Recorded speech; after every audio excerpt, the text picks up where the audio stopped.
eligible for the Division of Developmental Disabilities through urgent and crisis situations as the Assistant Director of Care Management.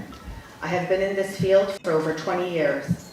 I'm currently an appointed member of the board and am running for a 3-year term seat within Washington Township. Thank you.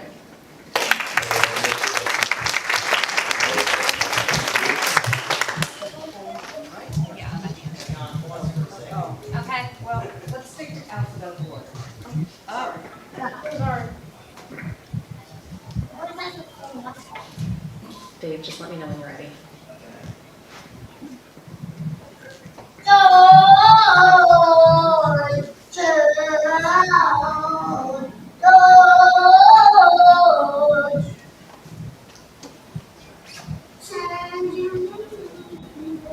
All right, Elliot, come on.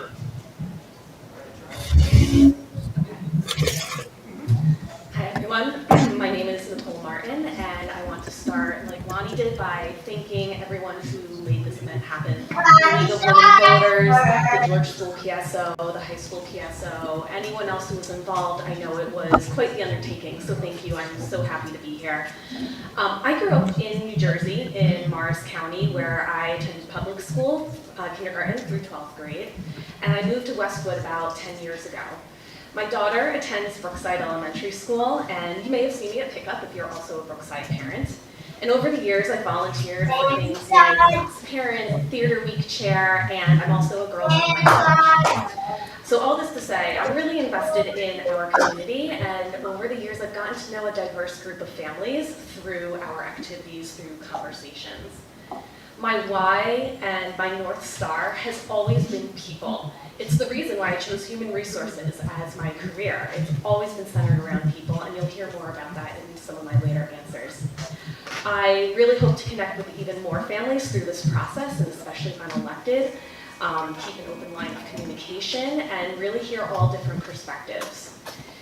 I think it's important for you guys to know, because not all of you have met me before, that what you see is what you get. I'm really authentic. There's nothing fake about me. And so, I'm really open to those honest conversations.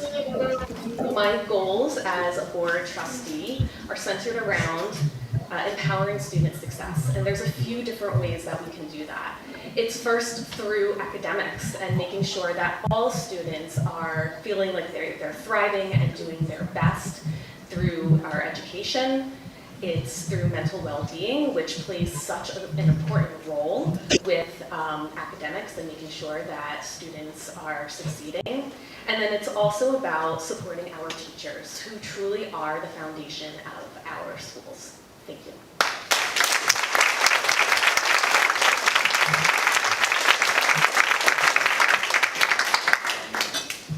Good evening. My name is Heather Perrine, and I'm running for a 3-year term in Washington Township. I also would like to thank the League of Women Voters, the high school PSO, and the George PSO, and all of the PSOs who this was put together by you all. But I also just wanted to thank all of our PSOs and the 5th grade committees and the graduation committees and all of the parents and families who volunteer day in and day out to make our community and our schools such a wonderful place to be. I'm originally from Brooklyn, but my family, at least my mother's side, is from here. My grandfather taught at Westwood Regional history, and he coached 2 sports, which is why he moved there, because he wanted my uncle to play for him. And he did, and briefly he was drafted by I think they're called the Pittsburgh Pirates. It was a minor league team many years ago. So we've had a connection to this town for a while. They lived in a little red house in Kinderkamak across from the Elks Lodge, which is now blue, unfortunately. And we would come out and spend a lot of time here. And I still have a lot of family in the area. I started, after college, I started in the corporate world, and my work took me all around the world, including Argentina. And after lots of moving around, I landed back here, was looking around where to live, and narrowed it down to this area, and Washington Township was the place to be. I live on Hickory Street. I have wonderful neighbors. My kids have been in the school since the preschool. My older son is now a 10th grader at the high school. My younger son is an 8th grader at the middle school. I would say I love our towns because I consider Washington Township and Westwood to be sort of brothers and sisters. And I love our community and our school.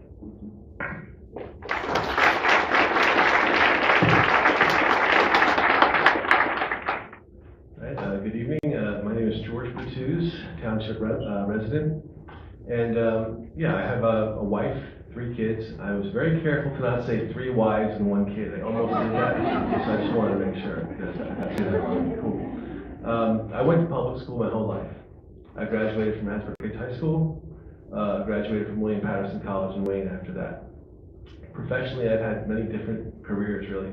Starting off as a musician, I did that, followed my passion for 10 years, got to travel, got to play for a bunch of people, pretty cool.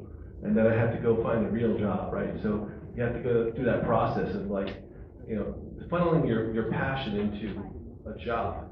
And so that was a transition period. And I ended up in my corporate career the last 10 or 12 years in procurement technology. So I really had the gamut. I've done everything from sweep floors, scrub toilets to meet with presidents. It's been a pretty crazy, run. Anyway, my journey to Washington Township actually starts in the 80s. A family friend, the Pacheco's, they were older than my parents actually. I don't know how old they are, but they lived here in the 80s. So I came here I was in Hasbrook Heights living there, and we came here to go to their pool. And that was my first time, and really the last time I was in Washington Township until I moved here. But I just remembered, wow, what a beautiful town. One day, that was a goal. It wasn't even a goal. I was scrubbing toilets at some point, right? That wasn't a goal. That was an achievable kind of place to be. But it was always like that kind of, city on the mountain or something to aspire to. And, many years later, we were able to afford a nice house here, and we've been here 4 years. My kids are in the elementary school, middle school, and the high school, so I'm totally invested in their education at all levels. And as my slogan implies, I'm not happy with the current trajectory of the movement. That's it. And I just want to help it get back on track. That's it. Thank you.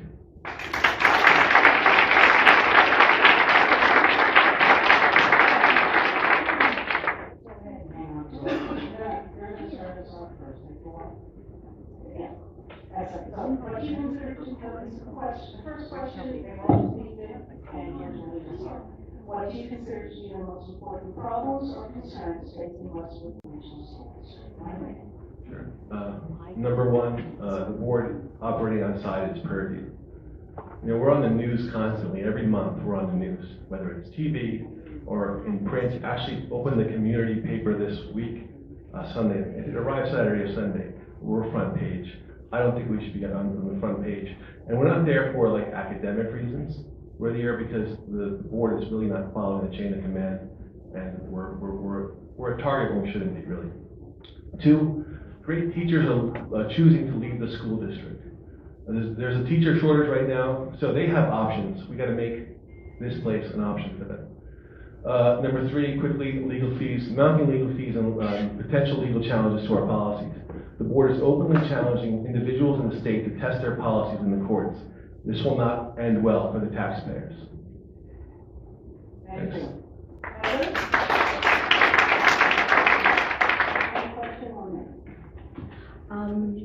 I similarly have become very concerned about the climate in our schools and in our town. I was not aware of it for some time. And somebody told me, you have to go to a board meeting, and I did, and I was genuinely surprised, and to be honest, shocked. And one of the last board meetings I went to, some of the language that was used, I found horrifying. So I like to keep things positive and go for what our goals are. It was just the middle school that they did a survey. And what they came back with what people wanted in the schools was an acronym, RISE UP. Education that is respectful, inclusive, supportive, educational excellence, united and positive, and I totally agree with that, and that's what I want to shoot for. Thank you.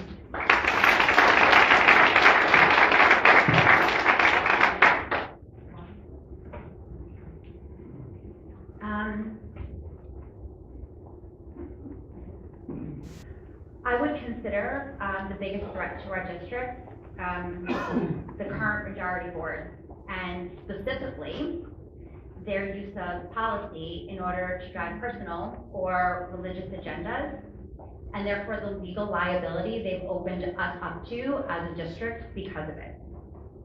So we know that schools cannot excel and exceed our expectations when the Board of Ed is ignoring the collective will of the community in favor for their own ideation.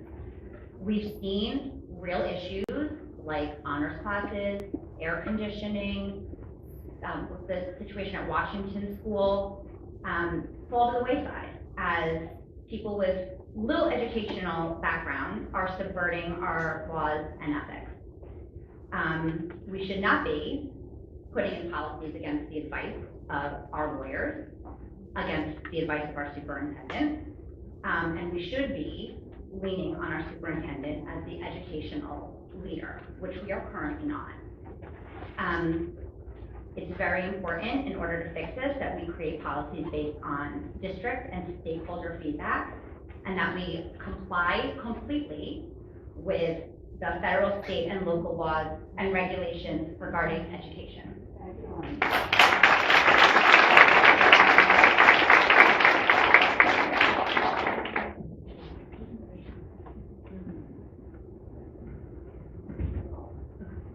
So one of the most important concerns that I see our district facing is the reputation that we've gotten, very similar to what Heather and George said.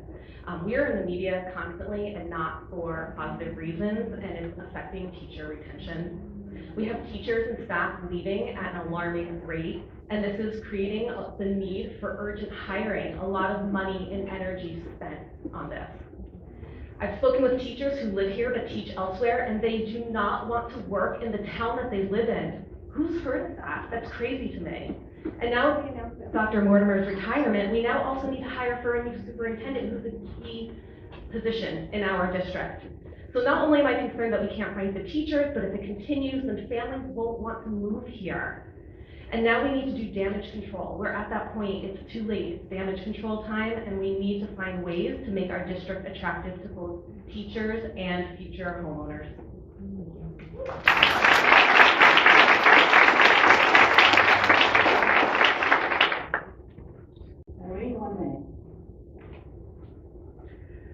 The search for our next superintendent is of paramount importance.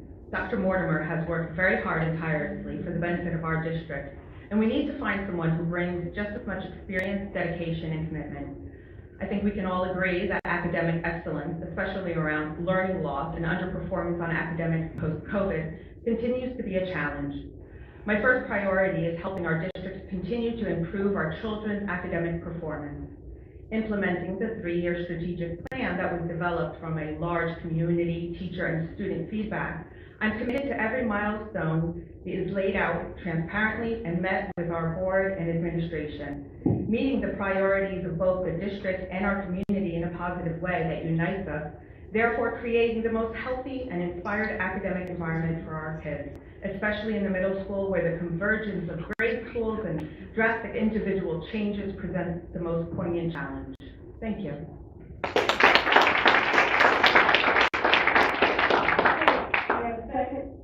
Question, and I just, I want to say this before, you don't have to clap, you can, I am going to stop you later. Just stay along. The second question I'm going to begin with Irene. What personal and professional experiences and skills do you offer that will help you serve as a board member and address the challenges you pose? Thank you. I balance competing priorities with 3 children in sports, and I participate in a number of church ministries, including teaching in kids' church with my husband. I work full-time supporting individuals with intellectual and developmental disabilities. Within my work over the past 20 years, I have created and implemented individual care plans, ensured that policies and procedures were carried out per federal and state requirements, reviewed and processed individual and programmatic budgets, and above all, advocated on behalf of individuals and their guardians. I currently serve on the board and have built very strong trust-based relationships. I'm thoughtful and thorough. I'm a strong listener. I also have a solid track record with the board and was very active in board meetings long before they became so popular. Regardless of the climate, I am always polite and diplomatic to fellow board members as well as the community, and I think this is also important. Thank you. Thank you.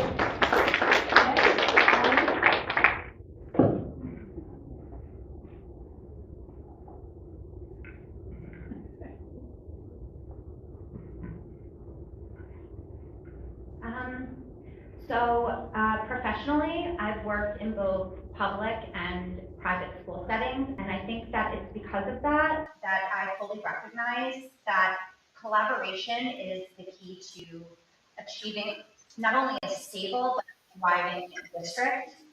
And so my first promise is that I will work with all and for all in order to address any challenges that arise.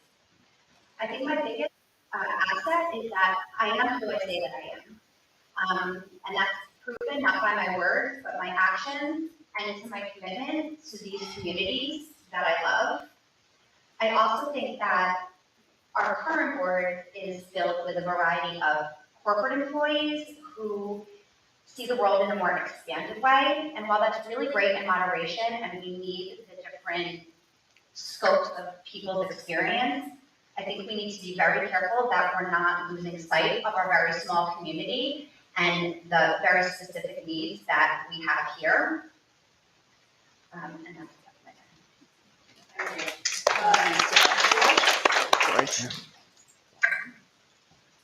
Great, thank you. Make this quick. At great listening skills, great analytic skills, great communication skills. Sounds like a Napoleon dialect, doesn't it? I have experience working on really large projects with teams that have competing agendas, right? That's really important. Sometimes you're not working with people that are always have the same opinion as you, right? So sometimes you have to listen to them. And one of the skills you learn as a musician is to actually listen to what's happening, right? Actually, in the communications degree, that's most of the degree, right? Listen to what someone's actually telling you, and then respond in a way and make sure that they understand what you're trying to say. And a lot of things could be solved by just communicating correctly. Last thing here is that I'm not an ideologue. I really just want the best for the kids. That's it. If that was happening, I don't think we'd have this kind of emotion right now. We could just have a normal board and move on. Okay. Thank you.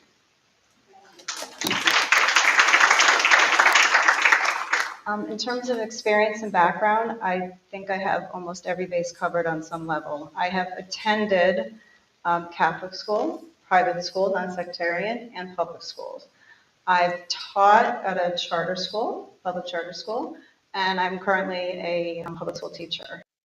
I come from the corporate world, so I have that background. And I also was an independent contractor, and I did language proficiency testing, which is one of the things that we do in schools as testing. So in terms of my experience, I think I bring a lot. In terms of personality, I don't have a big ego. I'm like to listen to people, hear what people think. I'm very open-minded. And I really believe that I am here to serve you all. This is our community. I'm here to serve, to make it work for all of us.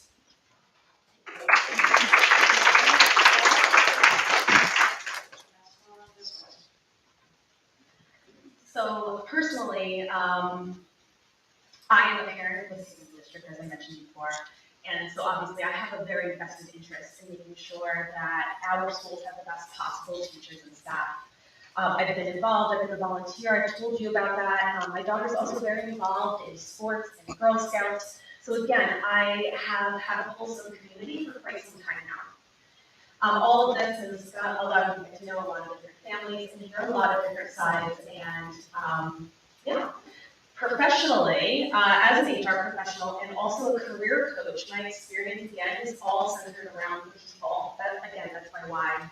I've had to listen to hiring managers and teams and understand their needs very wildly. I've sourced candidates, I've interviewed them, and one thing I've learned through all of my professional experience is that one size does not fit all. Every scenario needs something different that requires the listening skills, the analytics, the creativity that I bring.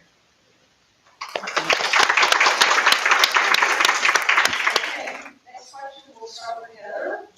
How do you plan to actively incorporate the ideas, talents, and preferences of parents and the broader community into decision-making processes that impact student education within our district, particularly when it comes to potentially contentious issues like book selection and challenges to materials in the school library?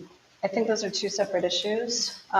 In terms of listening to the community and incorporating, I think there's already a method for that, and Board of Education meetings accomplish that.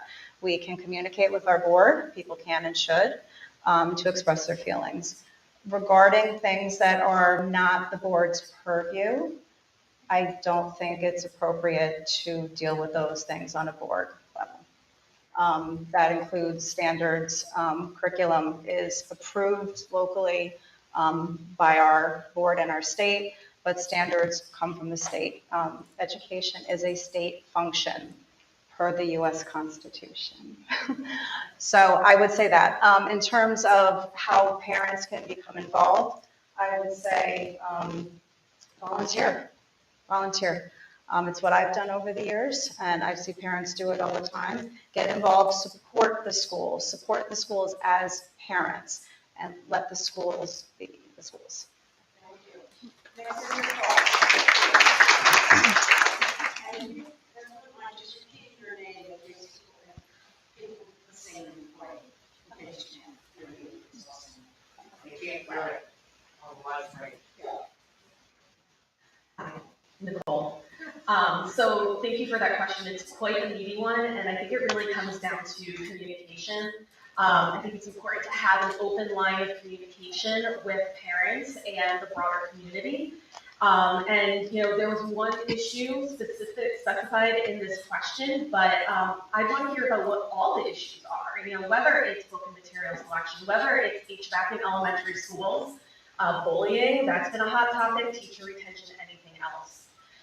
If I'm elected, I will continue to have an open line of communication, whether it's through answering emails, through social media, or even hosting open forums where we can hear directly from the public. I would love to see that happen.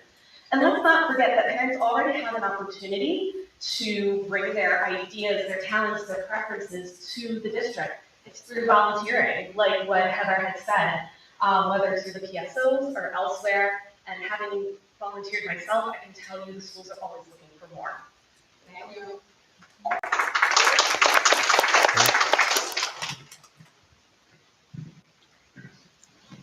All right, thank you.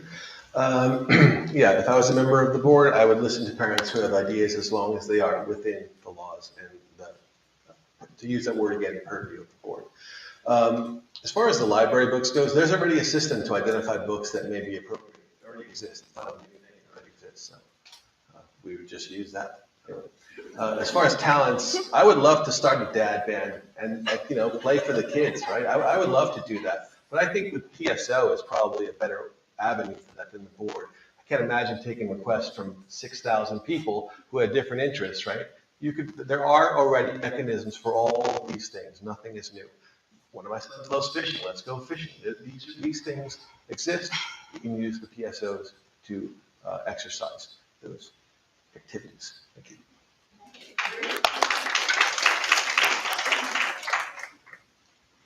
Thank you. Let me start with saying that any challenges to materials in the school and other issues like that are truly in the hands of the superintendent. It is ultimately the administration's responsibility to solicit parent and community feedback and incorporate that feedback into decisions impacting student education. However, I would engage with parents and the community as I strive to do now. I always do my best to be available and to listen to concerns and feedback thoughtfully and openly. Many parents prefer to have individual conversations, and that should have no less weight than an email or a survey response. I would relay that feedback to the board and the superintendent in the forums where it is appropriate, like an executive session or on a committee, or to the relevant committee chairs. In the end, regardless of anything I convey to the board or the superintendent, the final decisions on issues like library books would come from administration as part of their responsibilities. Thank you.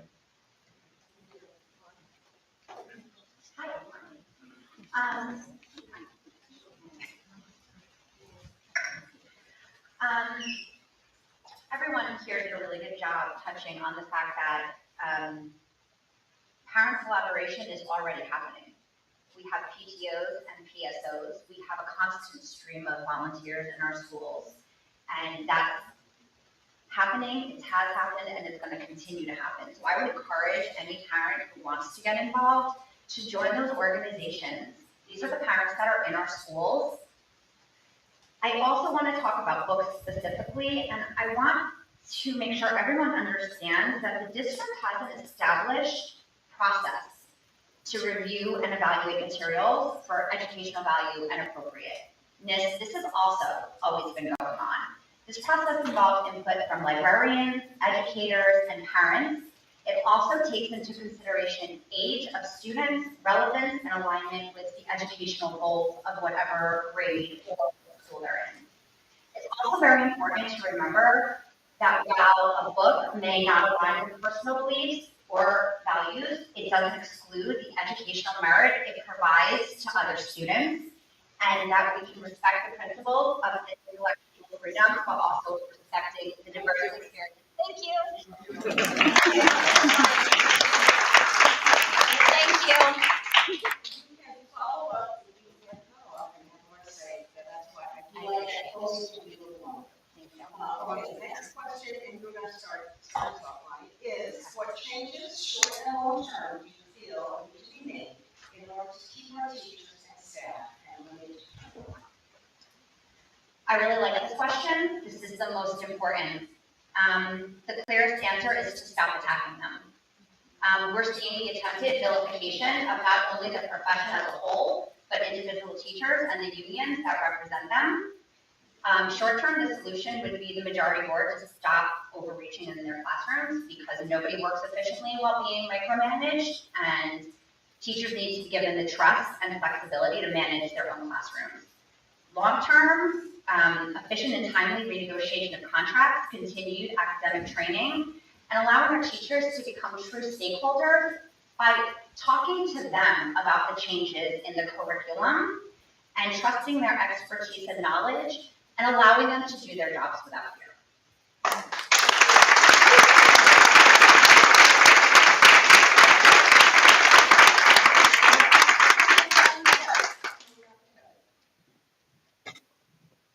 I'm actually going to start with the contract because as a teacher myself, this is sort of a bit of a personal issue. We've gotten into the habit of letting contracts expire for teachers. I think that's unacceptable. There's no reason for it. And I don't think it's fair to our teachers who support our children. And I want to remind everybody of that at every point. That is essentially how I see us. We're a team. And our teachers and our faculty and staff are in the school, and they are there to support our children in their learning in our community. The other thing I did want to say is respect. I think the teachers need respect. I think it needs to be modeled for the children by us. Thank you.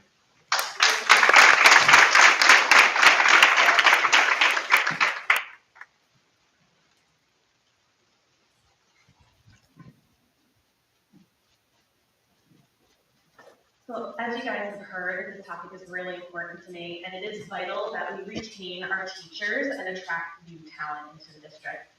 Short term, this is something that can be corrected immediately by the current board and certain members of our community by treating teachers and staff with respect. Stop the negative dialogue around teachers, the staff, the union, and their intentions. It's not productive in the setting to go through all the misinformation that has been spread both up on the dais and on social media, but we need to shut this down immediately. Teachers and staff's only goal each and every day is to provide a safe and enriching learning environment for each and every student. Long-term, from what I've seen as a community member, our district has great programs for long-term retention, and as an HR professional, if I were elected, I'd love to learn more about those. But again, if we're able to provide a supportive work environment for our teachers and staff in the short term, then long-term turnover would not be an issue. Thank you.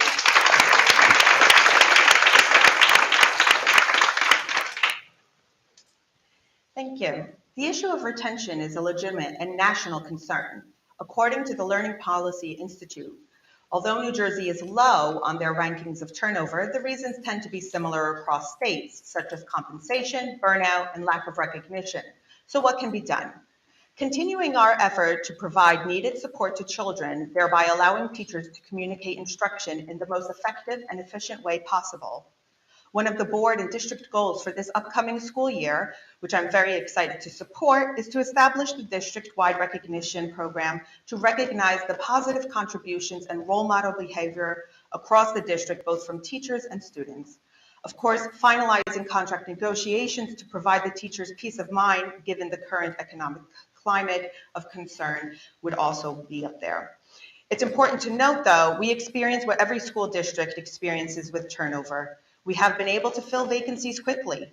We have competitive salaries, our community and schools are safe, and our PSOs are incredibly active and successful in their financial support of the schools. Thank you. George. Okay. As a school district, we're essentially an employer, right? So I'd provide a safe, or want to provide a safe and sane working environment for the teachers. Right? Many of my friends and family are educators, and they don't get into this profession to make, they get into the profession to make the next generation better. It's not about, becoming wealthy at it. So there are people trying to do a good job. Let's support them and not vilify them. And that's it. Thanks.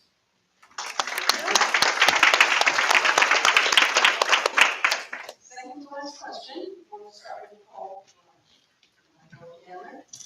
Recent debates have arisen over parental rights concerning topics like curriculum choices and sensitive subject matter.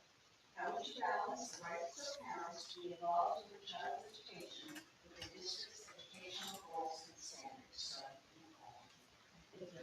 I want to start by stating that I fully support parental rights. And as a parent in this district, I have never felt that my rights were at risk. It's also, parental rights have always been protected through the policies of our district and being able to do things such as opt out of lessons. And it's also important to note that schools teach data and families teach ideals. Education does not have to stop at 3 p.m. There is nothing that prohibits families from teaching values at home. Sure, some of these conversations may be uncomfortable. I know I don't want to have all of them, but every parent has the right to balance what's being taught at the school with what's most important to their families and their own values and religious beliefs. So if elected, I want to discuss further with a diverse group of parents and better understand what's the problem we're really trying to solve here.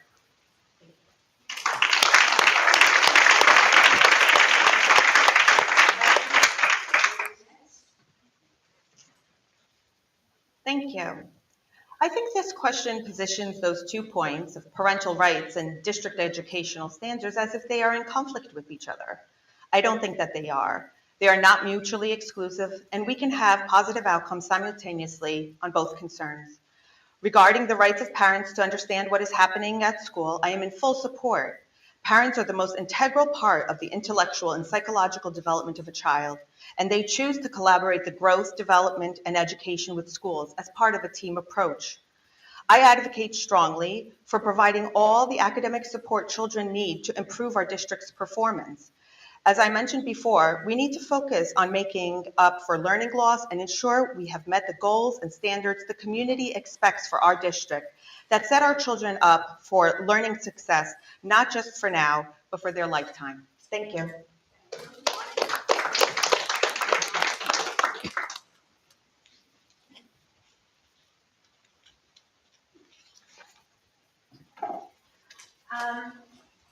I would like to start by saying that parental rights have not and have never been at risk of being infringed upon. Parents have more access to our schools and our teachers now than ever before, and this is from Google Classrooms Genesis, all the way up to the state curriculum, which is there for everybody to view in its entirety. The even better news is while schools teach our kids facts, we as parents are the ones who help shape our kids' values and morals. And this is where our strongest parental rights come in. I would like to say that I am in full support of the opt-out option without judgment for any parent. I believe that parents are well within their rights for that. The balance comes when the district can support both teachers and parents collaboratively, and that's what we need to strive for. That's it.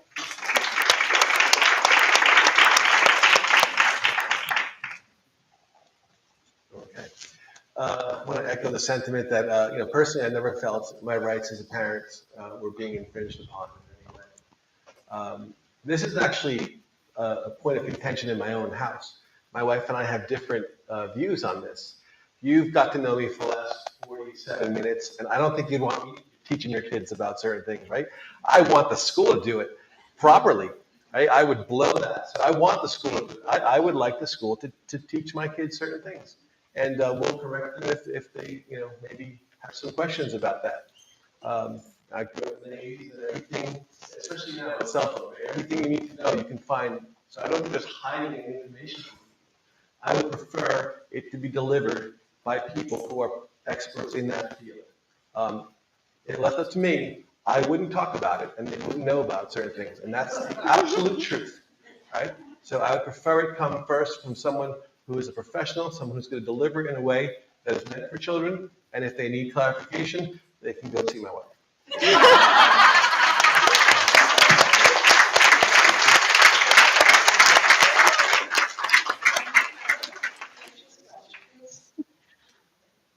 I am sort of going to echo a sentiment I've heard a few times now. When I first heard of this about parental rights, the first question that came into my mind is, what's going on? Is that a problem? As long as I've been in the school district, I feel like my rights have been very well respected. And I feel like everybody's rights have been, and everybody has also taken care of their responsibilities in the school district and families. In fact, people have gone above and beyond. So I would like to hear what individuals have to say about this and where they think the breakdown is. I think depending on where they think the breakdown is, it can be addressed. So for example, if you have an issue with state standards, then you should probably talk to the state about that, okay? If you have an issue with communication with the school, you should talk to the school. Maybe start with the school principal, depending on what the situation is. Okay, I will stop. Thank you.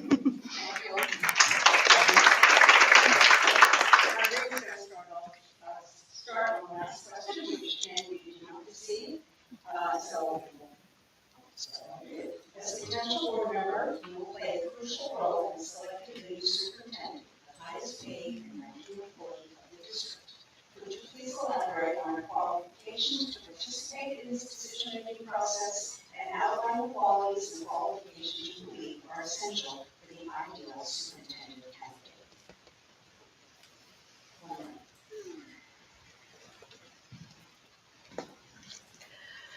So yes, I do think that the next superintendent is paramount to the movement of our district. I believe that they need to incorporate strong leadership and strong communication skills. I have extensive experience with both high managerial positions, working with them, and hiring staff myself within various supervisory positions.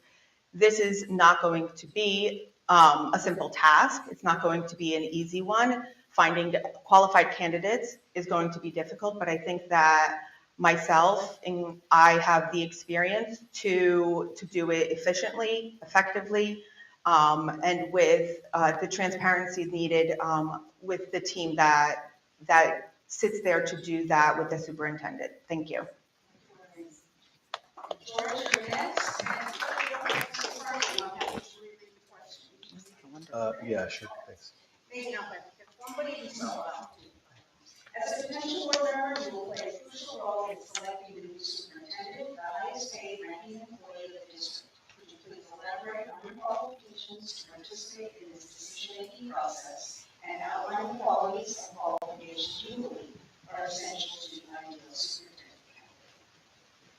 Assuming all the resumes are outstanding and everyone has the proper qualifications for the job, I think these types of jobs, you need something else, right? You need the ability to get something done, right? Sometimes you can see, you might have a contentious situation. You need someone who can navigate these waters and get something accomplished. So I would like to see that. Resumes are cool. I've hired people too.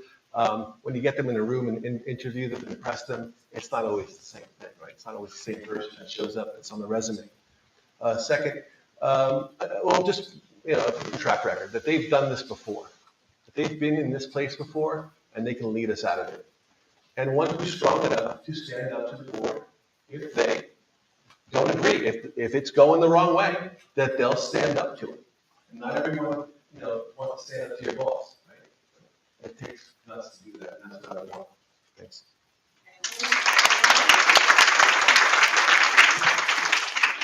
I'm sorry.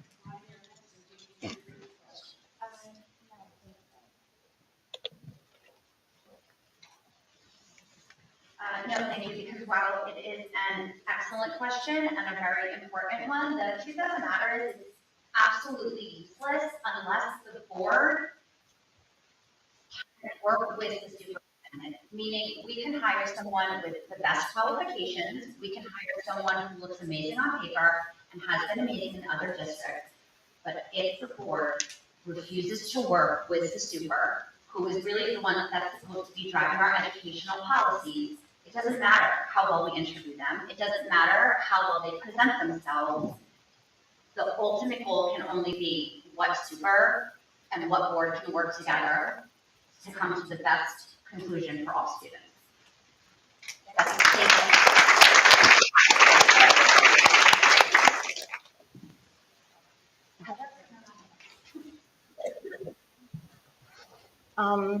This was a question I was hoping to not get, because full disclosure, I would actually have to recuse myself in this process, because I have a family member in the board, in the district, who works in district. We don't look anything alike, but trust me, she's my sister. Having said that, I think it's okay if I answer the question. Okay. This is something I've been thinking about. I'm a big movie buff. Actually, one of my major things I did in corporate was the movie business, and I'm a big fan of sports movies. And one of the major takeaways of every sports movie I've pretty much ever seen is that a strong coach is a key. And what a strong coach does is creates a sense of oneness and unity on the team, and is there to support the team and have its success be the ultimate thing, and to every individual and the group as a whole. That is a quality that I would definitely be looking for if I were allowed to. Sorry.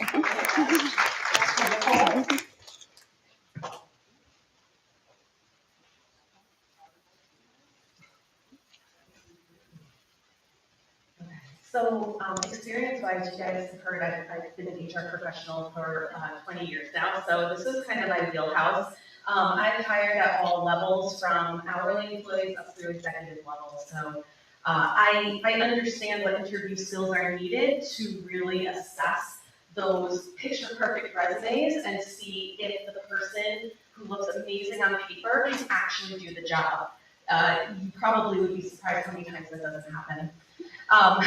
As far as qualifications that I would look for in a new superintendent, some of the more essential soft skills: listening, compassion, really being able to see from different viewpoints and not bringing in their own agenda to the district. Also, a business sense where they can strategize and have short and long-term goals that we actively work towards as a district. And as was mentioned before, strong leadership skills, super important. And as Lonnie had said, this person needs to be a good fit for the district.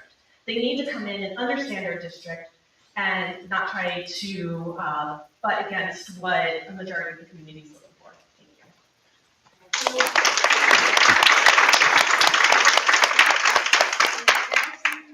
Closing statements, and we're going to do the first one, which is I understand that people who are listening online didn't answer the first question, so I'm not going to answer it again. I'm just going to state it, I guess, for the record, for the people listening. So the first question was, what do you consider to be the most important problems or concerns facing the Westwood Regional School District? We move on to closing statements from our candidate, 2 minutes. 2 minutes. All right. Well, I should have. You don't have to take it all. Yeah, I don't want to. First of all, I didn't do this up front, so I'm doing it in the back. Thanks again to the high school and George School PSOs, the League of Women Voters, who cared enough to push this forum through. It was a little difficult scheduling it, but we're here, so that's great. Thank you.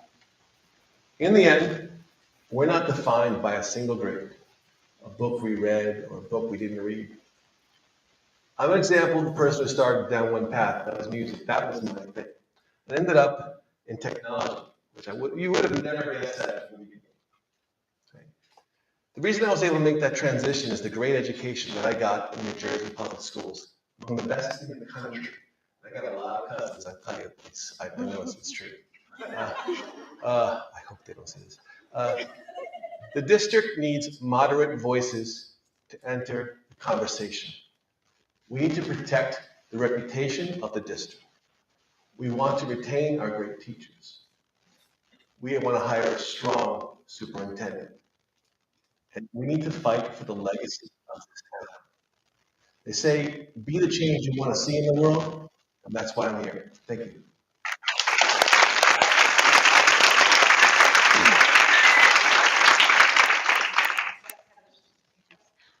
Again, thank you for putting this together, and thank you all for coming. Those of you watching at home, thank you also.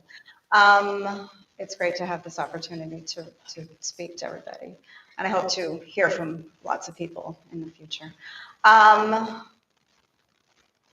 hoping that moving forward, we can do the things that some of us have talked about, shifting our focus back to the positive and creating, maybe recreating an environment where our cardinal pride can really shine through. My slogan is Cardinal Strong. Because that really got to the heart of how I feel about it. I said before, and I'll say it again, I love our schools, I love our towns, and I think what we bring is a lot. Our academics are great, our sports are great, all the activities that we have to offer, all of the things that the parents and the families put into it make this just a whole overall excellent experience growing up in these towns. I just wanted to go back to something, actually, a friend of mine who's here. Years ago, we were talking about how to contribute. She was looking into the PSO. Yeah. And I was looking at what I was going to do. And she said something about volunteering and having it be for the kids. And I said, everything we do is for the kids. And that's how I feel. Everything we do, all of us in the towns, we do it for the kids. So thank you, everybody.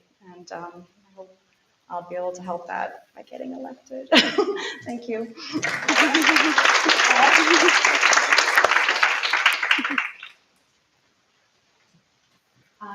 So thank you again for everyone for coming, for everyone who's listening at home. Just want to give a little bit more insight into who I am. I'm someone who's very curious and also reflective. And I absolutely love figuring out how people work. What's the how and the why behind their thoughts and their behaviors, and being able to see from their viewpoint. Nothing satisfies me more than helping people reach their potential.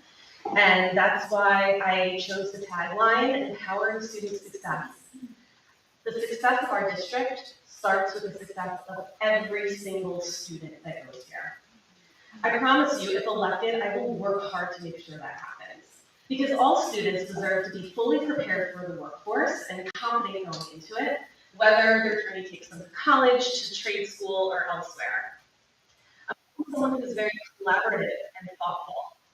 I work with everyone on the dais, whether or not we like each other, because we're not always going to like each other. We're not always going to have the same ideas, that we're not going to always agree, and that's okay. It's what the board is elected to do, is to work together through those differences. I will listen to all sides. I will not come in with preconceived notions.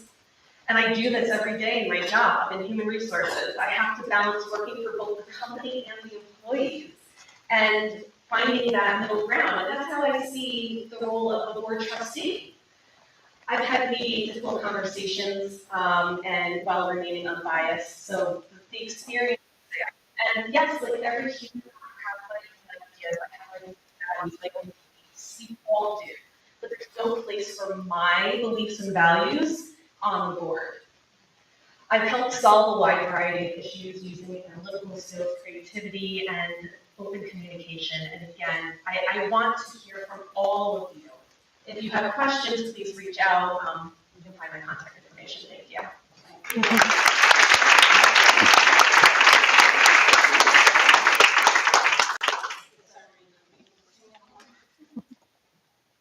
It seems there was a lot of focus on specific financial worry from policy that has been raised because of the Attorney General's recent behavior.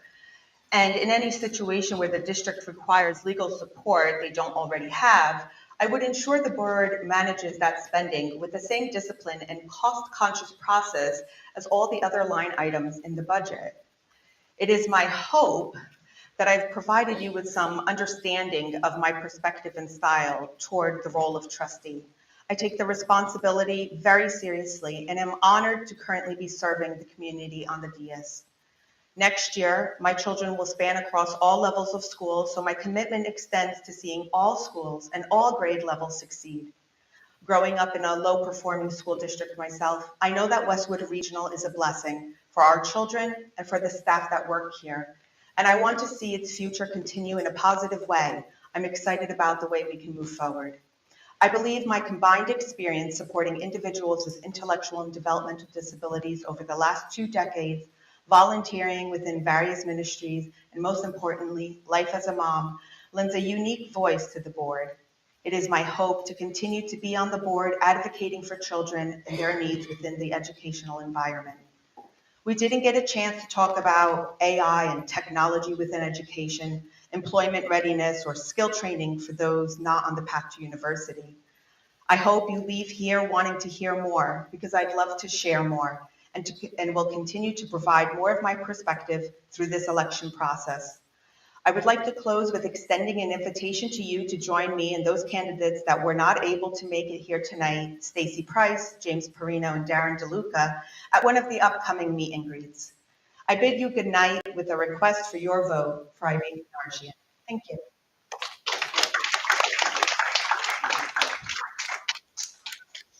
Oh, I'm sorry. I went the wrong way.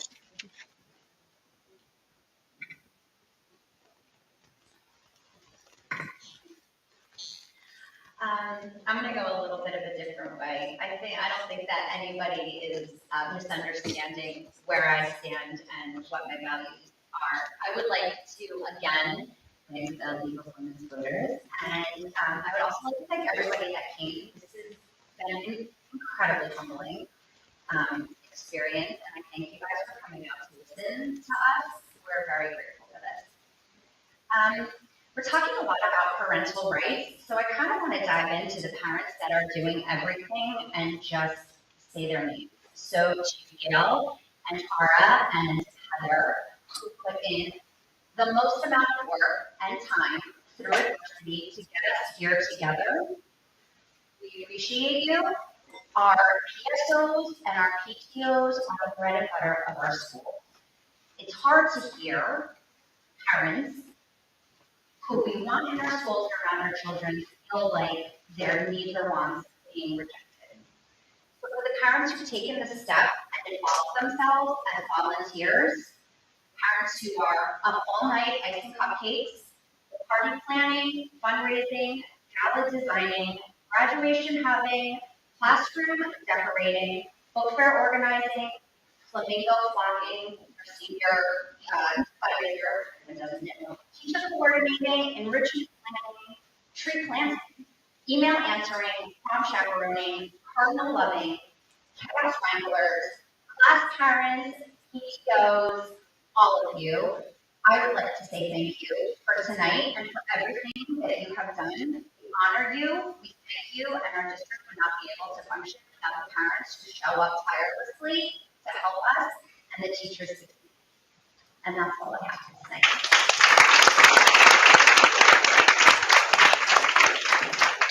So that concludes our evening. Also,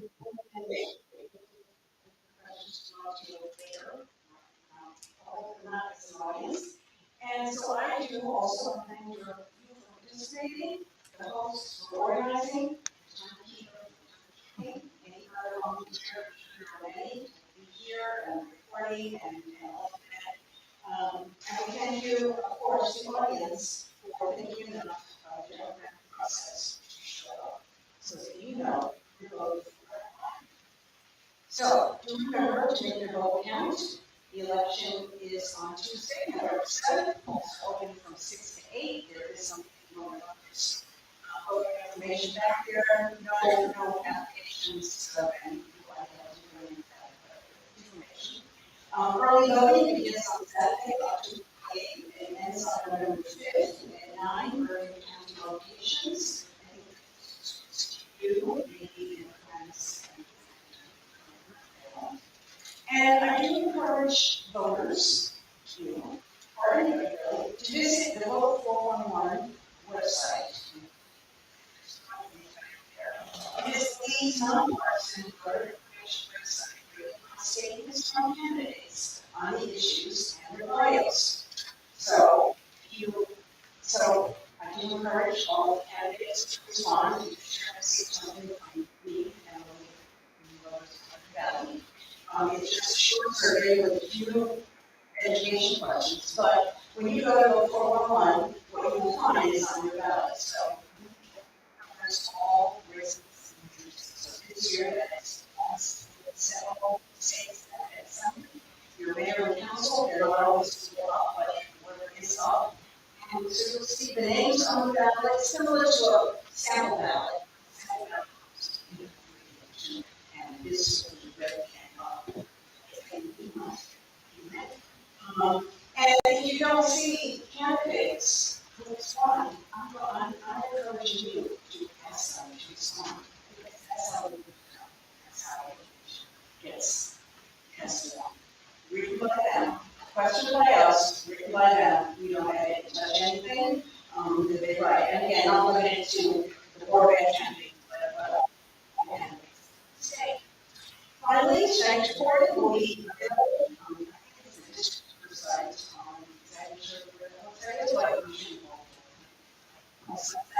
as well as the Bergen County Police website, www.org. We encourage you to share the link or remind you that the recording can only be shared in its entirety. You can download and free to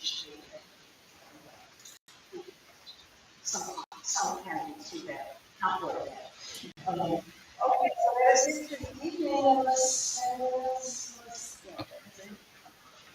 Okay, thank you very much. Thank you.